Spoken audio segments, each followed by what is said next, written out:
Thank you, Mr. Speaker. Last time we had this conversation, we were talking about the government's willingness to support members of my community on Gabriola Island within my riding of Nanaimo-Ladysmith in their opposition to the proposal for 5 new commercial deep-sea anchorages.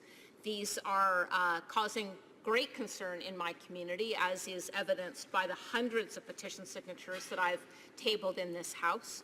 Gabriola Island is my home, along with thousands of other people in my community. I feel strongly about it, especially given that the proposal to establish new anchorages is to facilitate export of thermal coal from Wyoming that no U.S. port would allow to exit through their ports, and so the Port Metro Vancouver, despite universal opposition from surrounding British Columbia municipalities, agreed to facilitate their exports. So no visible community benefit.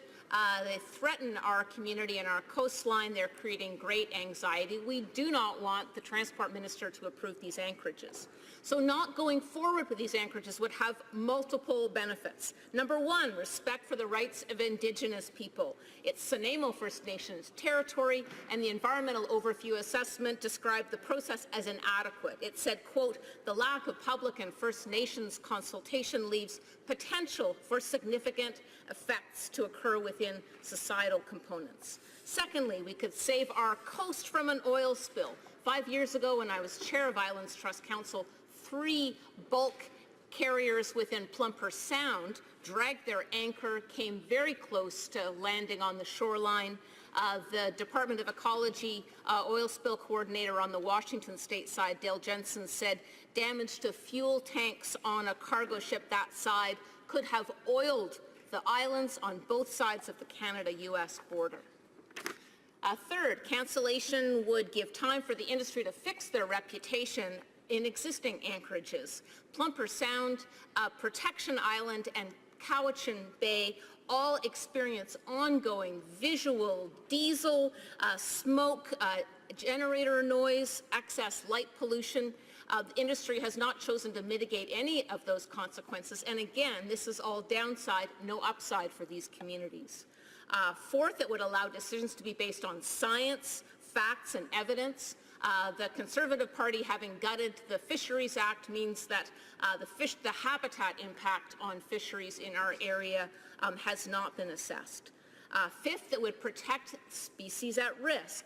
We both have glass sponge reefs, amazing treasures of the deep ocean in the Salish Sea, not fully mapped and explored. We also have, this is a transit and feeding area for the southern resident orca whale, which is listed as endangered or threatened under the Species at Risk Act. It would build Canada's reputation as a country that is willing to act on climate change, and it would support many elected bodies that are opposed to the Anchorage establishment. So will the minister assure residents of Gabriola Island and users of the Salish Sea that he will not approve the 5 bulk commercial anchorages off Gabriola Island? To the Minister of Transport. Thank you, Mr. Speaker, and I'd like to thank the member for Nanaimo-Ladysmith for her question and for her advocacy. Trade is a key priority for our government and for Canadians. Canada's trade with countries in the Asia-Pacific region continues to grow, and as these trade volumes rise, our West Coast ports, our gateways, will experience increased activity. This means that on occasion, more vessels are ready to enter the port than there are berths available at the terminal. There is, generally speaking, an effective system for managing these vessels at Canadian port authorities and public ports. In order to ensure the safe and secure movement of marine traffic, ships that are waiting to dock at Canada Port Authority or a public port are directed to a designated anchorage within the port's waters pending the availability of a berth at the appropriate facility or terminal. Under the Canada Marine Act, Canada Port Authorities and public ports have the authority to assign and manage anchored spots within their area of jurisdiction.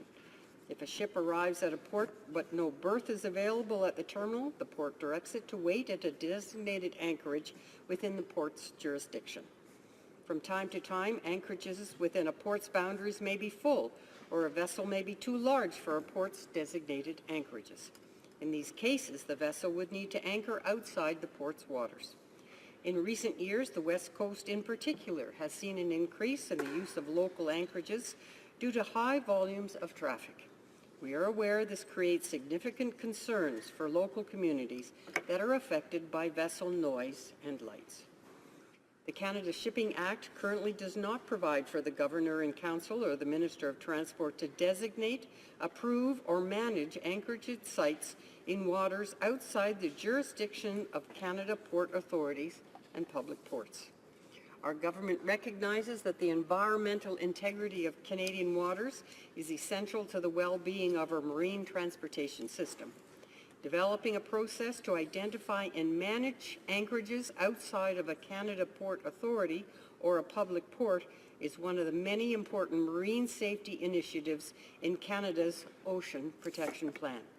This work, involving technical experts and stakeholder and community consultation, will help to ensure that Canada continues to prosper economically while protecting our marine environment. Thank you, Mr. Speaker. Member for Nanaimo, Ladysmith.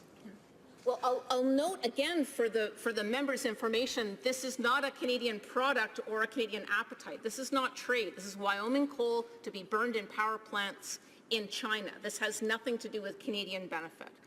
Now, 2 weeks ago, this government launched a review process of the Canadian Pilotage Act. A number of participants who will be invited are named, including Indigenous groups, which I don't think is in keeping with the government's commitment to Indigenous governments and a nation-to-nation relationship.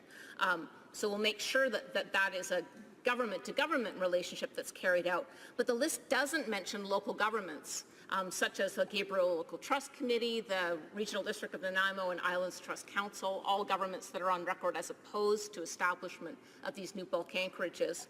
Neither does it include groups like the Chamber of Commerce or the Gabriolans Against Freighter Anchorages Society.